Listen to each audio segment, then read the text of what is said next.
I-stress o pagod na pagod ka na ba?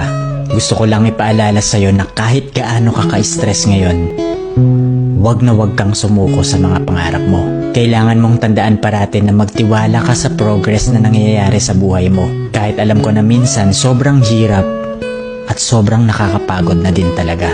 Magtiwala ka sa kakayahan mo. Ang dami mo nang nalagpasan na mga malalaking problema dati. Ngayon ka pa ba susuko? Patuloy ka lang na lumaban. Yung pakiramdam mo ngayon na nahuhuli ka na sa buhay, siguro dahil nakikita mo yung mga kakilala mo o yung mga kaibigan mo, pakonti-konti may na-achieve na sila. Parati mong tandaan na lahat tayo ay may kanya-kanyang timeline sa buhay.